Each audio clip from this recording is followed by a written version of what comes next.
ക്രിസ്തുവിൻ്റെ സ്നേഹത്തിൻ്റെ വാഹകരായി അനേകം വൈദികരിത പുതിയ കാലഘട്ടത്തിൽ പുതിയ ശുശ്രൂഷകളുമായി മുന്നേറുന്നു. പ്രതിസന്ധികളും വെല്ലുവിളികളും അതിജീവിച്ച് അവർ സാക്ഷികളാകുന്നു. ഇത് നിരവധി വർഷങ്ങളായി കുടുംബങ്ങളെ കേന്ദ്രീകരിച്ച് ഏകം എന്ന പേരിൽ ദമ്പതി ധ്യാനം സംഘടിപ്പിക്കുന്ന കപ്പുച്ചിൻ സഭാംഗമായ ഫാദർ പീറ്റർ പഞ്ഞിക്കാരൻ, കപ്പുച്ചിൻ സഭാംഗങ്ങളായ ഫാദർ ഡേവിസ് തോട്ടപ്പള്ളി അച്ഛനോടും ഫാദർ വർഗീസ് വാഴയിൽ അച്ഛനോടുമൊപ്പം കേരളത്തിനും പുറത്തും കുടുംബങ്ങളിൽ സ്വർഗീയ ശാന്തി നിറയ്ക്കുവാനുള്ള പ്രത്യേക ശുശ്രൂഷകളും ക്ലാസുകളുമായി ഈ ഏകം എന്ന ധ്യാനങ്ങൾ ഇവർ സംഘടിപ്പിക്കുന്നു. ഗാർഹിക സഭയായ കുടുംബത്തിന് ഈ കാലഘട്ടത്തിൽ നൽകേണ്ട സഭാ ശുശ്രൂഷകളെക്കുറിച്ചും തൻ്റെ ദൈവവിളിയുടെ മഹത്വത്തെക്കുറിച്ചും പീറ്റർ അച്ഛൻ നമ്മോട് പങ്കുവെക്കുന്നു. പീറ്റർ അച്ഛ, ശാലോം ടി വിയിലെ ജോഷുവ എന്ന പ്രോഗ്രാമിൽ അച്ഛനോടൊപ്പമുള്ള രണ്ടാമത്തെ എപ്പിസോഡിലേക്ക് സ്വാഗതം. ഫാദർ പീറ്റർ പഞ്ഞിക്കാരൻ അല്ലേ? അതെ. അച്ഛന് മാളയ്ക്കടുത്ത്, തൃശ്ശൂർ ജില്ലയിൽ മാളയ്ക്കടുത്ത് പൊയ്യ എന്ന് പറയുന്ന ഇടവക അംഗമാണ്. വീട്ടിൽ അപ്പച്ചനും അമ്മച്ചി, നിങ്ങൾ 5 മക്കളാണ്. അതിൽ 4 ആണുങ്ങളിൽ ഇളയതാണ് അച്ഛൻ. അച്ഛൻ്റെ താഴെ ഒരു അനിയത്തി. അച്ഛൻ്റെ വീട്ടിലെ അപ്പച്ചൻ്റെ ഒക്കെ തീർച്ചയായിട്ടും അമ്മയുടെ ഒക്കെ സ്വാധീനങ്ങൾ, അതിലുപരിയായിട്ട് വീടിൻ്റെ തൊട്ടടുത്തുള്ള കാൽവരി ആശ്രമത്തിലെ ആ അച്ഛന്മാരുടെ സ്വാധീനം, ആശ്രമത്തിൽ ധാരാളം പ്രാവശ്യമായിരിക്കാൻ ഇടയാക്കിയതൊക്കെ ഒരു ദൈവവിളി തിരിച്ചറിയാൻ അച്ഛനെ സഹായിച്ചു. അതിലുപരി ഒരു കപ്പുച്ചിൻ സഭയിലേക്കുള്ള വഴി നടക്കലിന് അത് കാരണമായി. അച്ഛൻ 10ാം ക്ലാസ് കഴിഞ്ഞ വൈദിക പരിശീലനം നടത്തി, വൈദികനായി. അച്ഛൻ 1997 ജനുവരി 2-ാം തീയതി വൈദികനായി. ഇന്ന് ഏകദേശം 21 വർഷം കഴിഞ്ഞ് 22ാമത്തെ വർഷത്തിൽ അച്ഛൻ നടക്കുകയാണ്. അച്ഛൻ പറഞ്ഞു വന്നപ്പോൾ നമ്മൾ അവസാനിപ്പിച്ച അച്ഛൻ ഓർക്കുന്നുണ്ടാവും എപ്പിസോഡ്. അച്ഛനൊരു വൈദികനായതിനു ശേഷം ദൈവം വിവിധ ശുശ്രൂഷ മേഖലകളിലേക്ക് അച്ഛനെ നയിച്ചിട്ടുണ്ട്. അതിൽ പ്രധാനമായിട്ട് അച്ഛൻ പറഞ്ഞത് ആദിവാസി മേഖലകളിൽ, മുക്കൂറായ ആളുകളുടെ ഇടയിൽ, ബോംബെയിൽ കുറേ വർഷങ്ങളോളം വികാരിയായിട്ട് ഒക്കെയാണ് അച്ഛൻ്റെ ശുശ്രൂഷ മേഖലകളെക്കുറിച്ച്. പിന്നീട് കേരളത്തിൽ തിരിച്ചു വന്ന് വിവിധ ശുശ്രൂഷകളുടെ ഭാഗമായിട്ടുണ്ട്. ഞാൻ അച്ഛനോട് ഈ ഓരോ ശുശ്രൂഷ മേഖലയിലേക്കും ഉള്ള ചില കാര്യങ്ങളെക്കുറിച്ചാണ് എനിക്ക് ചോദിക്കാനുള്ളത്. അപ്പോൾ ആദ്യത്തെ എൻ്റെ ഒരു ചോദ്യം എന്ന് പറയുന്നത്, അച്ഛൻ ഈ പഠനകാലത്തും പിന്നീട് വൈദികനായതിനു ശേഷം ആദ്യത്തെ പ്ലേസ്മെൻറ്റും അച്ഛന് ആദിവാസികളായ സഹോദരങ്ങളുടെ ഇടയിലായിരുന്നു. പ്രത്യേകിച്ച് നിലമ്പൂർ മേഖലയിൽ അച്ഛൻ പറയുകയുണ്ടായി. എന്തായിരുന്നു അച്ഛൻ്റെ അത്തരത്തെ അനുഭവങ്ങൾ? എന്തായിരുന്നു അവരോടൊപ്പമുള്ളൊരു ജീവിതത്തിലെ ചില ഓർമ്മകൾ? അല്ലെങ്കിൽ എങ്ങനെ സഹായിച്ചു അച്ഛനെ അത്? യഥാർത്ഥത്തിൽ ഞാൻ ആ നിലമ്പൂർ എക്സ്പീരിയൻസ്, ആ ഒരു പട്ടം കഴിഞ്ഞിട്ട് ആദ്യമായിട്ട് എന്നെ ആ ഒരു അപ്പോയിൻമെൻറ്റ് തന്നപ്പോൾ എൻ്റെ ജീവിതത്തിൽ ഞാൻ ആഗ്രഹിച്ച ഒരു സ്ഥലത്തേക്കാണ് അന്നത്തെ പ്രൊവിൻഷ്യൽ മാത്യു പൈകടച്ചൻ എന്നെ അപ്പോയിൻമെൻറ്റ് ചെയ്യുന്നത്. അന്ന് കൂടി ഉണ്ടായിരുന്ന അച്ഛൻ ആദിവാസി മേഖലയിൽ ധാരാളം പ്രവർത്തിക്കുന്ന, ക്രിസ്തുവിൻ്റെ കാര്യങ്ങൾ എത്തിക്കുന്ന ഒരു മാതൃകയിൽ നിൽക്കുന്ന വ്യക്തിയായിരുന്നു. അദ്ദേഹത്തിൻ്റെ കൂടെ എനിക്ക് സഹകരിക്കാൻ ഇടവന്നപ്പോൾ അന്ന് മാനുവൽ ലേബറായിട്ടും അതുപോലെ തന്നെ അവിടെയുള്ള ആദിവാസികളായിട്ടുള്ള അവരെ ട്യൂഷൻ പഠിപ്പിക്കാൻ, അതുപോലെ ഒരു കുഞ്ഞു വീടാണ്, ആ വീടിൻ്റെ ഉള്ളിലുള്ള ജോലികൾ. അപ്പോൾ അന്ന് പാട്ടത്തിന് കുറച്ച് സ്ഥലങ്ങളൊക്കെ എടുത്ത് ആ സ്ഥലത്ത് ജോലി ചെയ്യുന്നതിന് വേണ്ടി അവിടെയുള്ള കർഷകരിൽ അവരിൽ 1-2 പേരൊക്കെ ഞങ്ങളുടെ വീട്ടിൽ തന്നെ ഒരു മുറിക്കകത്ത് ഒരു പായ വിരിച്ച് അങ്ങനെ കിടക്കുന്ന ആ ഒരു രീതിയും, അതിൻ്റെ ഉള്ളിൽ അവർക്ക് വേണ്ടി ഭക്ഷണവും ഞങ്ങൾക്കുള്ള ഭക്ഷണവും എല്ലാം തയ്യാറാക്കുന്ന വലിയൊരു ജോലി ഉണ്ടായിരുന്നു പുറകിൽ. കഠിനമായ ഒരു അധ്വാനം തന്നെയായിരുന്നു അവിടെ വെച്ചുണ്ടായിരുന്നത്. അപ്പോൾ ഇതിനിടയിൽ ആദിവാസി കുട്ടികൾ വന്നു. അവർ 4ാം ക്ലാസ് മുതൽ 10ാം ക്ലാസ് വരെ പഠിക്കുന്നവരുണ്ട്. അവർക്ക് ട്യൂഷൻ കൊടുക്കണം. അതായത് അവർ അത്രയും പഠിക്കാൻ വലിയ സമർത്ഥരായിരിക്കില്ലല്ലോ. അപ്പോൾ ഇവിടെ അടുക്കള കാര്യം നോക്കണം. ശരിക്കും ഒരു അമ്മ അവിടെ ഏത് രീതിയിൽ ബുദ്ധിമുട്ടുണ്ടോ ആ ഒരു അനുഭവം എൻ്റെ മനസ്സിലേക്ക് തീർച്ചയായിട്ടും കിട്ടാൻ സാധിച്ചു. അതുപോലെ ആദിവാസി കുട്ടികളെ സ്നേഹിച്ച് അവരെ പഠിപ്പിച്ച് ആ നേരത്ത് അവിടെ ഇത് ടൈലറിങ്ങിന് കൂൺ കൃഷിക്ക് വേണ്ടി ഒക്കെ വരുന്ന ഒത്തിരി കുട്ടികളുണ്ടായിരുന്നു. അപ്പോൾ അവരെയൊക്കെ അവരിലൊരു സോഷ്യൽ എൻവയറമെൻറ്റ് എന്താണെന്ന് മനസ്സിലാക്കാൻ ആ ആദ്യ കാലഘട്ടങ്ങളിൽ എനിക്ക് സാധിച്ചു. അച്ഛൻ പറഞ്ഞൊരു വാക്കിനെ ഞാൻ ഒന്ന് പിക്ക് ചെയ്യുക. അമ്മ എന്ന റോൾ എന്ന് പറഞ്ഞാൽ പലപ്പോഴും ധാരാളം വൈദികരുമായിട്ടുള്ള എൻ്റെ ഇൻട്രാക്ഷൻ്റെ വെളിച്ചത്തിലും ഞാൻ മനസ്സിലാക്കുന്നതനുസരിച്ചും ഒക്കെയും വളരെ പ്രധാനപ്പെട്ടതാണ് ഈ ഒരു മുഖം എന്ന് പറയുന്നത്, അമ്മയുടെ ഒരു മുഖം എന്ന് പറയുന്നത്. കാരണം പലപ്പോഴും ഒരു പിതാവിൻ്റെ കാർക്കശ്യത്തിൻ്റെ അപ്പുറത്ത് ഒരു അമ്മയുടെ ഹൃദയവും കൂടി ഒരു വൈദികന് നിർബന്ധമാണ് എന്ന്. എന്താണ് അച്ഛനെ കുറിച്ച് പെട്ടെന്നൊരു സെൻറ്റൻസിൽ എൻ്റെ 1-2 സെൻറ്റൻസിൽ എന്താ പറയാനുള്ളത്? അമ്മ എന്ന് പറയുന്നത് രാവിലെ തൊട്ട് വൈകുന്നേരം വരെ അവർ അധ്വാനത്തിലാണ്. ഇന്നത്തെ ഭാഷയിൽ പറഞ്ഞാൽ ഹൗസ് വൈഫ് എന്ന് പറഞ്ഞ് അവർ, അതായത് ഹൗസ് വൈഫ് എന്ന് പറഞ്ഞാൽ പ്രത്യേകിച്ച് പണിയൊന്നും ചെയ്യാനില്ല എന്നുള്ളൊരു രീതിയിലാണ്. പക്ഷേ അവർ നേരം വിളക്കുന്ന ആ സമയം മുതൽ രാത്രി കിടക്കാൻ പോകുന്നവരെ അവരുടെ ജോലി 18 മണിക്കൂറാണുള്ളതെങ്കിൽ ആ 18 മണിക്കൂറും അവർ ചെയ്തുകൊണ്ടേയിരിക്കുന്ന ഒരു ജീവിതമാണ് അമ്മയുടേത്. അത്രയും വലിയ ബുദ്ധിമുട്ടുകളിലൂടെ കടന്നു പോകുന്ന വേറൊരു ഭർത്താവിനേക്കാൾ അധികം ഭാര്യയ്ക്ക് ജോലി ചെയ്യാനുണ്ട് എന്നുള്ളതാണ്. അച്ഛൻ പറഞ്ഞപ്പോൾ തന്നെ ഞാനത് ശ്രദ്ധിക്കുക. കാരണം ഒരുപക്ഷെ അമ്മ എന്ന് പറയുന്ന അച്ഛൻ പറഞ്ഞ വാക്കുകളിൽ തന്നെ വളരെ ക്ലിയറാണ്. കാരണം വീട്ടിലെ എല്ലാവരുടെ ഇഷ്ടം നോക്കണം, എല്ലാം മനസ്സിലാക്കണം, എല്ലാവരെയും ആ ഒരു വലിയ മനസ്സിലാക്കലിൻ്റെ ഒരു വലിയ റോളുണ്ട് തീർച്ചയായിട്ടും. അച്ഛൻ എൻ്റെ മറ്റൊരു ചോദ്യം എന്ന് പറയുന്നത്, അച്ഛൻ്റെ ജീവിതത്തിൽ അച്ഛനെ ഏറ്റവും സ്വാധീനിച്ചിട്ടുള്ള ആളുകൾ ആരാണ്? അച്ഛൻ്റെ ഒരു ജീവിതത്തിൽ അച്ഛന് പറയാൻ അങ്ങനെ എന്തെങ്കിലും ഉണ്ടോ? തീർച്ചയായിട്ടും എന്നെ ഏറ്റവും കൂടുതൽ സ്വാധീനിച്ചിട്ടുള്ളത് പഠിക്കുന്ന കാലത്ത്, 10ാം ക്ലാസ്സിൽ പഠിക്കുന്ന കാലത്ത് ഒരു അച്യുതൻ മാഷ് ഉണ്ടായിരുന്നു. മാഷ് ഒരു വെള്ള ഷർട്ടും വെള്ളമുണ്ട്. എന്നെ പ്രോത്സാഹിപ്പിച്ചിരുന്നു. ക്ലാസ് മുറിയൊക്കെ ഞാൻ അടിച്ചു വെടുപ്പാക്കി ഇടുമ്പോൾ ആ മാഷ് എന്നെ ഏറ്റവും കൂടുതൽ എനിക്കൊരു വലിയൊരു മാതൃകാ പുരുഷനായിട്ട് മാറിയിട്ടുണ്ട്. പിന്നെ അതുപോലെ തന്നെ എൻ്റെ അപ്പനും അമ്മയും അവരുടെ ആ ജീവിതചര്യയിലൂടെ അവരെത്ര കൃത്യനിഷ്ഠയോടുകൂടി അങ്ങനെ. പിന്നെ എന്നെ ഏറ്റവും കൂടുതൽ ഈ കപ്പുച്ചിൻ അച്ഛന്മാരിൽ തന്നെ പല അച്ഛന്മാരും വളരെ മാതൃകപരമായിട്ട് വിശുദ്ധമായ ജീവിതം നയിച്ചവരുണ്ട്. അവരെ എന്നെ സ്വാധീനിച്ചു. ഏറ്റവും കൂടുതലായിട്ട് പറഞ്ഞാൽ ഡൽഹിയിലെ റീജൻസി കാലഘട്ടത്തിൽ ഞങ്ങൾ അവിടെ വില്ലേജ് എക്സ്പീരിയൻസിന് വേണ്ടി നിൽക്കുമ്പോൾ മദർ തെരേസ അവിടുത്തെ തൊട്ടടുത്ത ഓർഫനേജിൽ വന്ന് അവിടെ ഉണ്ട് എന്ന് കേട്ടപ്പോൾ വളരെ സന്തോഷം തോന്നി. ഒരു വിശുദ്ധയായ അമ്മ അവിടെ ഉണ്ട് എന്ന് കേട്ടപ്പോൾ ഞങ്ങൾക്ക് കാണാനുള്ളൊരു കൊതി ഉണ്ടായിരുന്നു. ഞങ്ങൾ 7 ബ്രദേഴ്സായിരുന്നു റീജൻസി കാലഘട്ടത്തിലുണ്ടായിരുന്നു. ഈ 7 ബ്രദേഴ്സും അവിടെ കൊച്ചു വെളുപ്പാങ്കാലത്ത് തന്നെ ചെന്ന് കോൺവെൻറ്റിലെ പാർലറിൽ ബെല്ലടിച്ച ഉടനെ തുറന്നത് ഒരു ഏപ്രിൽ കെട്ടിയ ഒരു സിസ്റ്റർ. നോക്കുമ്പോൾ അമ്മയുടെ ആ മുഖം തന്നെയാണ്, മദർ തെരേസയുടെ അമ്മയുടെ മുഖം. ഇത് കണ്ടപ്പോൾ ഞങ്ങളോട് ചോദിച്ച ആദ്യത്തെ ചോദ്യം, വാട്ട് ഡു യു വാണ്ട്? അപ്പോൾ ഞങ്ങൾ ഇംഗ്ലീഷിലാണല്ലോ അത് ചോദിച്ചത്. അപ്പോൾ ഉടനെ you would like to become good priest. നമ്മുടെ ആഗ്രഹം അതാണല്ലോ അച്ഛനാകുന്നതിന് മുമ്പ് ഉള്ളതെന്ന് വെച്ച് ഞങ്ങൾ ഒരുമിച്ച് പറഞ്ഞു. അപ്പോൾ ആള് റെസ്പോണ്ട് നൽകിയത് ഇങ്ങനെയാണ്,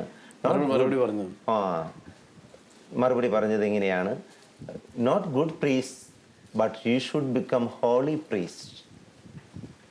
അന്ന് ആ പറഞ്ഞ അമ്മയുടെ മുഖവും അമ്മയുടെ ആ വാക്കുകളുടെ ടോണും ഇന്നും അത് എൻ്റെ ജീവിതത്തെ ആകെ സ്വാധീനിക്കുന്നു. അതുകൊണ്ട് എനിക്ക് ഇന്നും ഒരു വിശുദ്ധനായ ഒരു അച്ഛനായിട്ട് മാറണമെന്നാണ് എൻ്റെ ഉള്ളിലെ സ്വപ്നം. അച്ഛൻ വിശുദ്ധനായ അച്ഛനാവണം എന്ന് പറഞ്ഞുകൊണ്ട് തന്നെ എൻ്റെ അടുത്ത ചോദ്യം അതുമായിട്ട് ബന്ധപ്പെട്ടാണ്. ഇന്ന് എന്തുമാത്രം വെല്ലുവിളികളാണ് വൈദികർ നേരിടുന്നത്? തീർച്ചയായിട്ടും എത്രമാത്രം ഒരു സങ്കീർണമായ സാഹചര്യങ്ങളാണ് ചുറ്റുപാടുകളുള്ളത്. ഈ ലോകത്തിൻ്റെ വഴിയിൽ ഒരു വിശുദ്ധ വൈദികനായി ജീവിക്കുക എന്ന് പറയുന്നത് പ്രയാസകരമാണ്. പക്ഷെ എങ്ങനെ അച്ഛന് സാധിക്കുന്നു എന്നൊന്ന് പറയാമോ അച്ഛാ? ഏറ്റവും കൂടുതൽ എന്നെ അതിനുവേണ്ടി എനിക്ക് പ്രേരണ നൽകുന്നത് എൻ്റെ ദിനചര്യകളിൽ ഞാൻ കാലത്ത് എഴുന്നേൽക്കും, പുലർച്ചെ എഴുന്നേൽക്കും, ഒരു 4 മണിയാവുമ്പോൾ എഴുന്നേൽക്കും. 4 മണിക്ക് എഴുന്നേറ്റ് അത്യാവശ്യം നമ്മുടെ എക്സസൈസും കാര്യങ്ങളും കഴിഞ്ഞ് കുറേ സമയം വിശുദ്ധ സക്രാരിയുടെ മുമ്പിൽ ഇരുന്നു കൊണ്ട്, അതിവികാരുണ്യത്തിൻ്റെ മുമ്പിൽ ഇരുന്നു കൊണ്ട് എനിക്കുള്ള കാര്യങ്ങൾ ഞാൻ ഈശോ ആയിട്ട് കുറച്ച് നേരം ഞാൻ സംസാരിക്കും. അത് കഴിഞ്ഞ് പിന്നെ ഞങ്ങൾക്ക് ഓരോ സ്ഥലങ്ങളിൽ കുർബാനയുടെ ഇത് തന്നിട്ടുണ്ടാവും. എവിടെയെല്ലാം കുർബാനയ്ക്ക് ചാൻസ് കിട്ടിയാലും ഞാൻ അവിടെ പോയി ആ വിശുദ്ധ ബലി അർപ്പിക്കുമ്പോൾ ഈ പറഞ്ഞതുപോലെ ഞങ്ങളുടെ കുർബാനയുടെ അവസാന സമയത്ത് പറയുന്നത് പോലെ ഇനിയൊരു ബലി അർപ്പിക്കാൻ ഉണ്ടാകുമോ ഇല്ലയെന്ന്, വരാൻ സാധിക്കോ ഇല്ലെന്ന് പറയുന്നതുപോലെ തന്നെ എനിക്കൊരു പൂർണ്ണ സമർപ്പണത്തോടു കൂടി വിശുദ്ധ ബലി അർപ്പിക്കാനായിട്ട് സാധിക്കുന്നു. അതിൽ നിന്ന് കിട്ടുന്ന ആ ഒരു സ്രോതസ്സാണ് എന്നെ കൂടുതൽ ഇതിലേക്ക് ഓരോ ദിവസവും, പ്രത്യേകിച്ച് ഇപ്പോൾ ഞാൻ നടത്തിക്കൊണ്ടിരിക്കുന്ന ഏകൻ ദമ്പതി ദർശന ധ്യാനത്തിനു വേണ്ടി ഞാൻ ചെയ്തുകൊണ്ടിരിക്കുന്നത്. അച്ഛൻ പറയുമ്പോൾ തന്നെ എനിക്ക് വളരെ സന്തോഷം തോന്നുന്നൊരു കാര്യം, നമ്മുടെ ഏത് ട്രിക്കിനേക്കാളും അഭ്യാസ പ്രകടനങ്ങളെക്കാളും നമ്മുടെ ഒരു കുറുക്കുവഴിയേക്കാളും പ്രധാനം ദൈവത്തിൻ്റെ ആ ഒരു വലിയ കരുണയ്ക്കായിട്ട് ദിവ്യകാരുണ്യത്തിന് മുമ്പിൽ അഭയം തേടുന്നതാണ് ഒരു വൈദികനെ സംബന്ധിച്ചിടത്തോളം, ആരെ സംബന്ധിച്ചിടത്തോളം ഏറ്റവും വലിയ ഒരു വിശുദ്ധിയിലേക്കുള്ള വഴി. സന്തോഷം അച്ഛ, കേൾക്കുമ്പോൾ തന്നെ സന്തോഷം. അച്ഛൻ ഈ ഏകം ധ്യാനത്തെക്കുറിച്ച് പറഞ്ഞതുകൊണ്ട് തന്നെ ഞാൻ വീണ്ടും അച്ഛൻ പറഞ്ഞതിലേക്ക് തന്നെ പോവുക. എന്താണ് ഈ ഈ ഏകം ധ്യാനത്തിലൂടെ അച്ഛൻ ചെയ്തുകൊണ്ടിരിക്കുന്ന ശുശ്രൂഷ എന്താണ്? അതിൻ്റെ ചില അനുഭവങ്ങളൊന്ന് പറയാമോ? യഥാർത്ഥത്തിൽ ഇന്ന് ഞാൻ കൗൺസിലിംഗ് ഒത്തിരി നടത്തിയിട്ടുണ്ട്. ഈ കാലഘട്ടത്തിനിടയിൽ കപ്പുച്ചിൻ അച്ഛന്മാർ കൗൺസിലിങ്ങിനായിട്ട് വിവിധ ആശ്രമങ്ങളിൽ ഇരിക്കുന്നുണ്ട്. ഞാൻ അവിടെ എല്ലാം കാണുന്നതും എൻ്റെ അനുഭവം വെച്ച് നോക്കുമ്പോൾ ഏറ്റവും കൂടുതൽ പ്രശ്നങ്ങൾ വരുന്നതെന്ന് കുടുംബത്തിൽ നിന്ന് ആണ്. കുടുംബങ്ങളിലുള്ള അസ്വസ്ഥതകൾ ഏറി വരികയാണ്. ഇന്നത്തെ ലോകം അതുപോലെയാണല്ലോ. തീർച്ചയായിട്ടും കുഞ്ഞു മക്കളെ തുടർന്നിട്ടാണ് അവരുടെ അസ്വസ്ഥതയും വിഷമങ്ങളും കണ്ടിട്ടാണ് ആശ്രമങ്ങളിൽ ഈ മാതാപിതാക്കൾ ഓടി വരുന്നത്. യഥാർത്ഥത്തിൽ ഞാൻ അവരെയൊക്കെ കൗൺസിൽ ചെയ്ത് കഴിയുമ്പോൾ എനിക്കൊന്ന് മനസ്സിലായത്, ഏറ്റവും ആദ്യത്തെ വിദ്യാലയം കുഞ്ഞുമക്കളെ സംബന്ധിച്ച് പറഞ്ഞാൽ ആ കുടുംബമാണ്. അപ്പോൾ അവിടെ മാതൃകപരമായിട്ടുള്ള ഒരു ജീവിതം ആ കുഞ്ഞുമക്കൾക്ക് കാണാൻ സാധിക്കുന്നില്ല എന്നുള്ളതാണ് ഞാൻ മനസ്സിലാക്കിയത്. അത് എൻ്റെ അനുഭവത്തിലും എൻ്റെ വീട്ടിലുള്ള സാഹചര്യത്തിലും പെട്ടെന്ന് കോപിക്കുന്ന അപ്പൻ, അല്ലെങ്കിൽ എന്തെങ്കിലും നിസ്സാര കാര്യങ്ങൾക്ക് വേണ്ടി കോപിക്കുന്ന അപ്പൻ, അങ്ങനെയൊക്കെയുള്ളൊരു ചിത്രം ഞാൻ അത് ധ്യാനിക്കാറുണ്ട്. ഇതുപോലെ ഓരോ കുടുംബത്തിലും ഉണ്ടാകുമ്പോൾ ആ കുഞ്ഞു മക്കളുടെ മനസ്സിൻ്റെ ഉള്ളിൽ അറിഞ്ഞുമറിയാതെ ഉണ്ടാകുന്ന മുറിവുകൾ, അത് മാതാപിതാക്കൾ മക്കളുടെ മുമ്പിൽ വെച്ച് വഴക്കിടുന്നത് കണ്ടാൽ ഒരുപക്ഷെ വഴക്ക് അവരുടെ ബെഡ്റൂമിലോ അവിടെ എവിടെയെങ്കിലും പോയി അവരത് അവസാനിപ്പിക്കും. പക്ഷെ മക്കളുടെ മനസ്സിൻ്റെ ഉള്ളിൽ അത് വലിയൊരു ചോദ്യചിഹ്നമായിട്ട് അത് കിടപ്പുണ്ട്, അവശേഷിക്കുന്നുണ്ട്. അത് അവരെ നെഗറ്റീവായിട്ട് അവരുടെ ജീവിതത്തെ ആകമാനം സ്വാധീനിക്കുന്നു. അതിനെ തുടർന്നിട്ടാണ് അവർ വഴക്കാളികളോ അല്ലെങ്കിൽ അസ്വസ്ഥത കാണിക്കുന്ന അല്ലെങ്കിൽ മറ്റ് തിന്മകൾക്ക് ഒക്കെ കൂടെ പോകുന്ന, ഇന്ന് ഏറ്റവും കൂടുതലായിട്ട് ഈ മീഡിയാസ് ഉപയോഗിച്ചുകൊണ്ട് അവർ സമയം ചെലവഴിക്കുന്ന അല്ലെങ്കിൽ അതിലേക്ക് കൂടുതൽ ശ്രദ്ധ കൊടുക്കുന്ന മക്കളായിട്ടൊക്കെ മാറാൻ അടിസ്ഥാന കാരണം മാതാപിതാക്കളാണെന്ന് ഞാൻ ഇന്നത്തെ കാലം വരെയുള്ള കൗൺസിലിങ്ങിൻ്റെ ഇടയിൽ നിന്നും അനുഭവത്തിൽ നിന്ന് എനിക്ക് മനസ്സിലായി. അതിനെ തുടർന്നിട്ടാണ് ഞാൻ ഈ ഏകൻ ദമ്പതി ദർശന ധ്യാനത്തിനു വേണ്ടി കൂടുതൽ സമയവും ചെലവഴിക്കാറ്. ഇന്ന് ദമ്പതികളുടെ ഇടയിലുള്ള ഏറ്റവും വലിയൊരു പ്രശ്നമാണ് വിവാഹമോചനം. ഇന്ന് കണ്ടിടത്തോളം ഈ കഴിഞ്ഞ കാലഘട്ടത്തിൽ ഈ കഴിഞ്ഞ സമയത്ത് ഞാൻ കേട്ടു, ഭാര്യയുടെ തോർത്തുമുണ്ട് ഭർത്താവ് എടുത്ത് ഉപയോഗിച്ചതിനെ തുടർന്നിട്ട് വിവാഹമോചനം നടന്നു.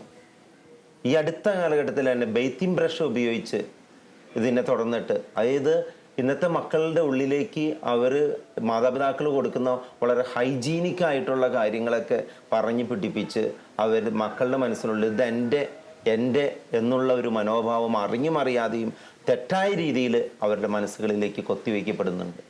അതിൻ്റെയൊക്കെ അടിസ്ഥാനത്തിലായിരിക്കാം ഇന്ന് ഭാര്യ ഭർത്താക്കന്മാർക്ക് വരെ അവരുടെ ഈ യുവതലമുറ കടന്നു വരുമ്പോൾ അവരുടെ ഇടയിലുള്ള കോൺഫ്ലിക്റ്റ് ഉണ്ടാകുന്നതെന്ന് മനസ്സിലായി. ഇന്ന് കേരളത്തിൽ ഒത്തിരി വിവാഹമോചനങ്ങൾ നടന്നുകൊണ്ടിരിക്കുക. 40% വരെ വർധനവ് ഉണ്ടെന്നാണ് ഇന്നത്തെ കണക്കെടുപ്പ്. ഏറ്റവും കൂടുതൽ കേരളത്തിലാണ്, ഇന്ത്യയിൽ ഏറ്റവും കൂടുതൽ വിവാഹമോചനം നടക്കുന്നത് കേരളത്തിലാണ്, 40%. അപ്പോൾ ഇത് യഥാർത്ഥത്തിൽ ഇങ്ങനെ ഉണ്ടാകാൻ കാരണം കുടുംബത്തിൽ നിന്നും വരുന്ന പാകപ്പിഴയാണെന്ന. ഇതിന് കൂട്ടത്തിൽ സഭയുടെ ഭാഗത്തു നിന്നും സഭ വേണ്ട തരത്തിൽ ഇതിന് ഈ കുടുംബങ്ങളുടെ കുടുംബങ്ങളിലേക്ക് ഇറങ്ങിച്ചെന്ന് പ്രവർത്തിക്കേണ്ട കാര്യങ്ങളെക്കുറിച്ച്, ആ ഒരു മിനിസ്ട്രിയെക്കുറിച്ച് കാലോചിതമായിട്ട് ചിന്തിക്കുന്നില്ല എന്ന് വേദനയോടുകൂടി ഞാൻ പറയുന്നു. പക്ഷെ ഇന്നുള്ളതിനേക്കാൾ കൂടുതൽ ചെയ്യേണ്ടിയിരിക്കുന്നു. ആ കാലഘട്ടമാണിത്. യഥാർത്ഥത്തിൽ ഇന്ന് ഒരു വൈദികനാകാൻ 13, 14, 15 വർഷം വരെ അവർക്ക് ട്രെയിനിങ് ഉണ്ട്. ഇന്ന് ഈ ഇരിക്കുന്ന വൈദികനോ മറ്റേത് സന്യസ്തരോ ആരും വരുന്നത് കുടുംബത്തിൽ നിന്നാണ് വരുന്നത്. ഈ ഒരു കുടുംബത്തിന് യഥാർത്ഥത്തിൽ സഭയുടെ തലത്തിൽ നിന്നും അവർക്ക് എന്ത് ട്രെയിനിങ് ആണ് കൊടുക്കുന്നത്? ഞങ്ങളെയൊക്കെ സമ്മാനിക്കുന്ന മാതാപിതാക്കൾക്ക് എന്ത് ട്രെയിനിങ് ആണ് സഭയുടെ തലത്തിൽ നിന്നും കൊടുക്കാൻ സാധിക്കുന്നതെന്ന് ഞാൻ ഉറക്കെ ചിന്തിച്ചിട്ടുണ്ട്. എന്താണെങ്കിലും എൻ്റെ ഭാഗത്ത് നിന്ന് ഞാൻ ഈ ഒരു രംഗം കൂടുതൽ മനസ്സിലാക്കി ഈ ഏകം ദമ്പതി ദർശന ധ്യാനത്തിലൂടെ എങ്ങനെ വിശുദ്ധരായ മാതാപിതാക്കളായിട്ട് ജീവിക്കാൻ സാധിക്കുമെന്ന് ക്രിസ്തുവിൻ്റെ ആ ഒരു സാക്ഷ്യം മുൻനിർത്തി എനിക്ക് കൊടുക്കാൻ, ഞാൻ മാത്രമല്ല ഈ ധ്യാനം കൊടുക്കുന്നത്, എന്നോടൊപ്പം ഈ ധ്യാനത്തിന് വേണ്ടി പ്രത്യേകമായിട്ട് ട്രെയിൻ ചെയ്തിട്ടുള്ള കപ്പിൾസ് ഉണ്ട്, ദമ്പതികളുണ്ട്. ആ ദമ്പതികളും ഞാനും കൂടി ഒരുമിച്ചിരുന്നിട്ടാണ് ഈ 47 മണിക്കൂർ പ്രോഗ്രാം നൽകുന്നത്. അച്ഛൻ പറയുമ്പോൾ മാത്രമല്ല, അല്ലെങ്കിൽ നമുക്ക് ഇന്ന് ചുറ്റുപാടും ധാരാളം കാര്യങ്ങൾ കേൾക്കുമ്പോൾ ധാരാളം കുടുംബങ്ങൾ ക്രൈസിസിലാണ്. അതിൽ അത്തരം ഒരു ശുശ്രൂഷ മേഖലയിൽ തന്നെ ദൈവം അച്ഛനെ എത്തിച്ചതിലേറെ സന്തോഷം. ഞാൻ ഈ ജോഷുവ പ്രോഗ്രാമിൻ്റെ അനുഭവത്തിൽ തന്നെ നമ്മൾ പറയുമ്പോഴും നമ്മുടെ ധാരാളം വൈദികരോട് നമ്മൾ ഇൻ്റർവ്യൂ ചെയ്യുമ്പോഴൊക്കെ ഏറ്റവും വലിയൊരു സ്വാധീന ഘടകം വൈദികരുടെ ജീവിതത്തിൽ നല്ല മാതാപിതാക്കൾ തന്നെയാണ്. കുടുംബങ്ങളിൽ നിന്നല്ലാതെ നന്മ ഉണ്ടാവത്തില്ല, കുടുംബങ്ങളിൽ നിന്നാണ് അത് ഉണ്ടാവേണ്ടത്. സന്തോഷം അച്ഛൻ അത്ര ഒരു ഇതിൽ ദൈവം ഉപയോഗിക്കുന്നതിൽ. എൻ്റെ മറ്റൊരു ഏരിയയിലേക്കാണ് അച്ഛൻ. ബോംബെയിൽ അച്ഛൻ കുറച്ച് നാൾ ഒരു വികാരിയായിട്ടൊക്കെയും പല വിധത്തിലുള്ള ശുശ്രൂഷകൾ ചെയ്തിട്ടുണ്ട്. പക്ഷേ കേരളത്തിൽ നിന്നൊരാൾ ബോംബെയിൽ പോലെ ഒരു സ്ഥലത്ത് കൂടുതലും ഹിന്ദിയോ മറാത്തിയോ അല്ലെങ്കിൽ ഇംഗ്ലീഷോ ഒക്കെ മാത്രം ഉപയോഗിക്കപ്പെടുന്ന ഒരു പ്രദേശത്ത് മറ്റൊരു സംസ്കാരത്തിൽ അച്ഛൻ്റെ ആ ഒരു ജീവിതാനുഭവങ്ങൾ എന്തായിരുന്നു? ഒരു വികാരി എന്ന നിലയിലും കൂടി അച്ഛനൊരു വൈദികൻ, ഒരു ഇടവക വികാരി എന്നൊരു രീതിയിലും കൂടി അച്ഛൻ്റെ ബോംബെയിലെ അനുഭവങ്ങളൊന്ന് പറയാം. തീർച്ചയായിട്ടും. ഞാൻ കല്യാൺ രൂപതയിൽ ആണ് ജോലി ചെയ്തിരുന്നത്. എനിക്ക് ടിക്കുഞ്ചനിവാടി, മുംബ്ര, വർത്തക നഗർ, താനെ ഇങ്ങനെ 4 ഇടവകളുടെ വികാരിയായിട്ട് ജോലി ചെയ്യണമെന്ന് പറഞ്ഞു. എനിക്കൊരു അസിസ്റ്റൻറ്റ് പ്രീസ്റ്റിനെയും തന്നിരുന്നു. യഥാർത്ഥത്തിൽ അവിടെ ഉണ്ടായിരുന്നപ്പോൾ കേരളത്തിലുള്ള ഞാൻ പല ഇടവകളിൽ കുറച്ച് കാലങ്ങളിലൊക്കെ ഇരുന്നിട്ടുണ്ട്. അതിനേക്കാളും വ്യത്യസ്തമായൊരു അനുഭവമാണ്. യഥാർത്ഥത്തിൽ സീറോ മലബാറിൻ്റെ കീഴിലുള്ള ഒരു പള്ളിയുടെ ഉള്ളിലേക്കാണ് അപ്പോയിൻമെൻറ്റ്. പക്ഷേ ഈ പള്ളി എന്ന് പറയുന്നത് അവർക്കൊരു പള്ളി എന്നുള്ള രീതിയിലല്ല, ഒരു വീടാണത്. അതിനെ മാറ്റം വരുത്താൻ ഒരിക്കലും ആരും സമ്മതിക്കില്ല. അവിടെ അങ്ങനെ വർഷിപ്പ് ഒന്നും പാടില്ല. റെസിഡൻഷ്യൽ ഏരിയ ആണത്. അപ്പോൾ അവിടെ വർഷിപ്പ് ഒന്നും പാടില്ല. അതുകൊണ്ട് അതൊരു വലിയ പ്രശ്നമായിരുന്നു. അന്നത്തെ അവിടെയുള്ള രാഷ്ട്രീയ തലങ്ങളിലുള്ള കാര്യങ്ങൾ ഒരിക്കലും അതിനൊരു ഓപ്പണിങ് കൊടുത്തിരുന്നില്ല എന്നുള്ളതാണ്. അങ്ങനെ 10-12 വർഷമായിട്ട് സെയിം രീതിയിലുള്ള ഒരു നമ്മുടെ വിശുദ്ധ കുർബാനയും തിരുക്കർമ്മങ്ങളൊക്കെ നടത്തിപ്പോന്നിരുന്നു. ഈ കാലഘട്ടത്തിൽ ഞാൻ അവിടെ ചെന്ന് കഴിഞ്ഞപ്പോൾ ഞാൻ അവിടെയുള്ള ദൈവജനത്തോട് ചോദിച്ചു, നിങ്ങൾക്ക് ഇവിടെ പള്ളി വരാൻ നിങ്ങൾ തീർത്തും ആഗ്രഹിക്കുന്നുണ്ടോ? ഉവ്വ് എന്ന് മറുപടി പറഞ്ഞപ്പോൾ ഞാൻ അവരോട് പറഞ്ഞത്, എങ്കിൽ നിങ്ങളുടെ ആഗ്രഹം വെച്ചുകൊണ്ട് ദിവ്യകാരുണ്യത്തിന് മുമ്പിൽ 3 ദിവസം നിങ്ങൾ ദിവ്യകാരുണ്യ ആരാധനയായിട്ട് ഇരിക്കണം എന്ന് അവരോട് സൂചിപ്പിക്കുകയുണ്ടായി. ഇതിൻ്റെ വെളിച്ചത്തിൽ അവർ ഒരു ഡേറ്റ് എല്ലാം പ്ലാൻ ചെയ്ത് ദിവ്യകാരുണ്യ ആരാധന ആ പള്ളിയിൽ വെച്ച് തുടങ്ങി. ഒരു ദിവസം അവിടെ നടത്തി. പിന്നെ അതിൻ്റെ തൊട്ടടുത്ത് താനെ ഈ വർത്തകനാർ തന്നെ ഒരു ബദിനി ആശ്രമത്തിൻ്റെ ഒരു പള്ളിയുണ്ട്. അവിടെയാണ് ആരാധന തുടർന്നത്.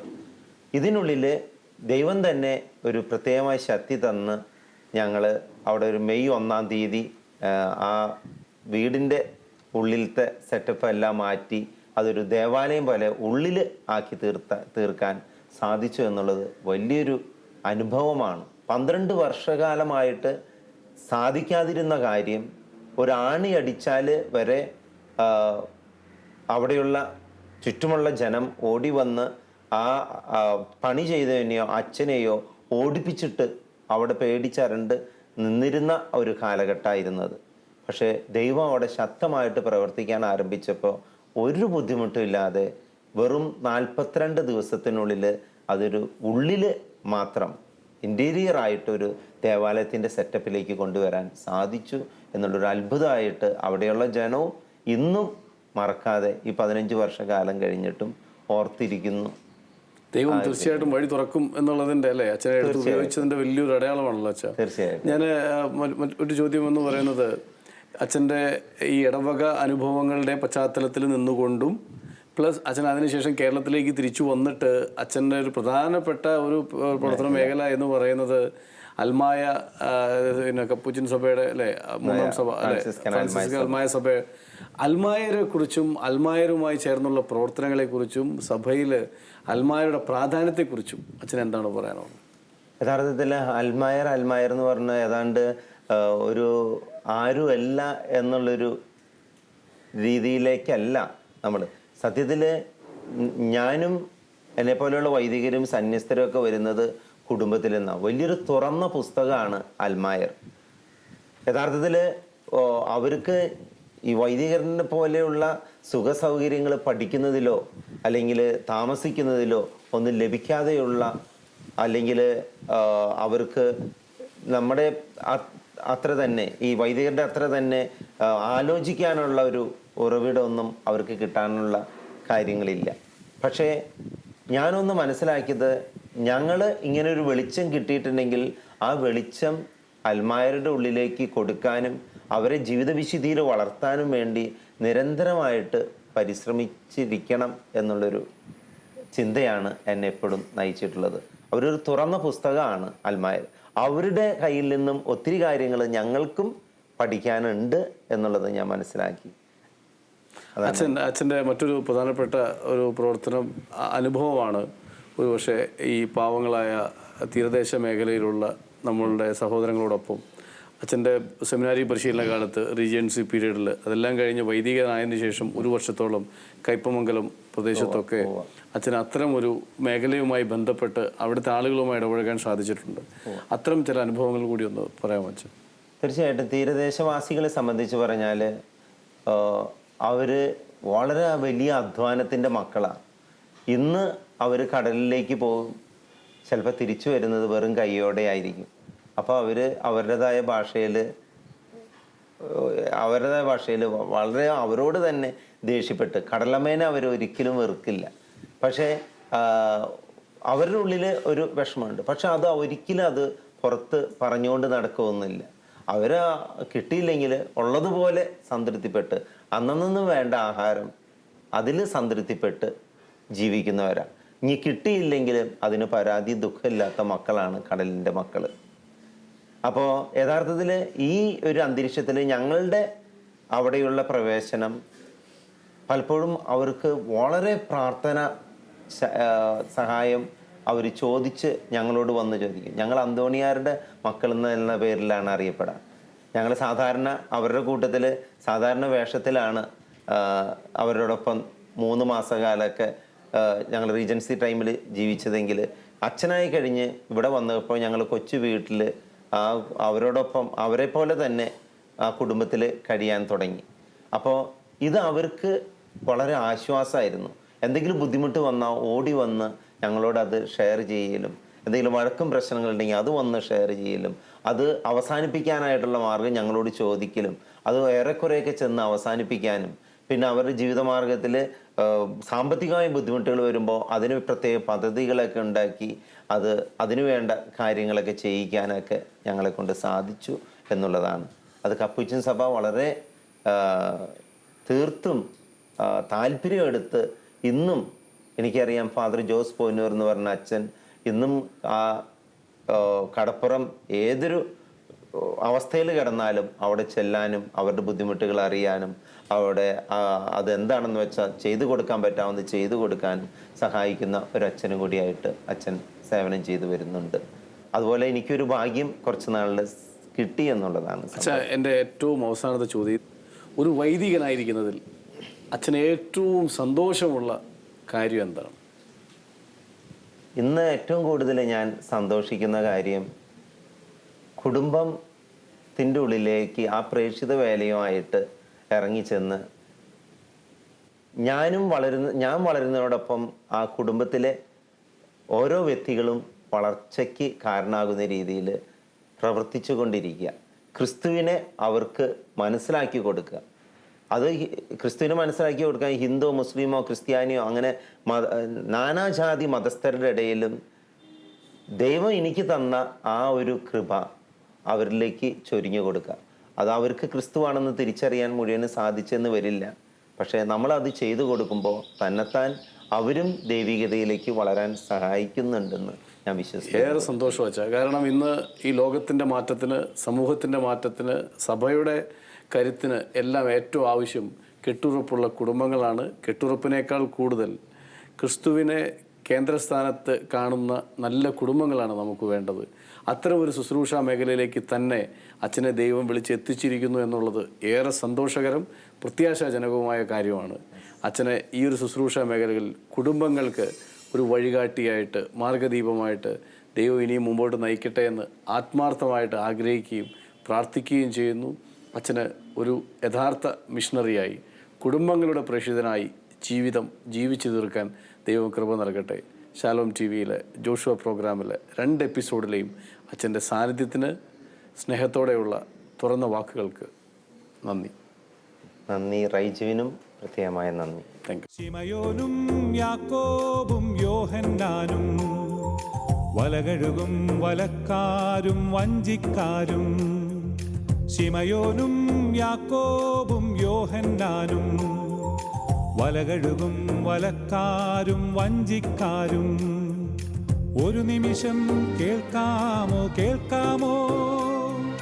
നിങ്ങൾക്കായി നൽകാം ഞാൻ ഇന്നൊരു സന്ദേശം. നിങ്ങളെ സാക്ഷാൽ മുക്കുവരാക്കാൻ ഉതകും സുവിശേഷം. നിങ്ങളെ സാക്ഷാൽ മുക്കുവരാക്കാൻ ഉതകും സുവിശേഷം. ആഴക്കടലിൽ പോകുവിൻ, ആഴത്തിൽ വലയെറിയുവിൻ. ആഴക്കടലിൽ പോകുവിൻ, ആഴത്തിൽ വലയെറിയുവിൻ.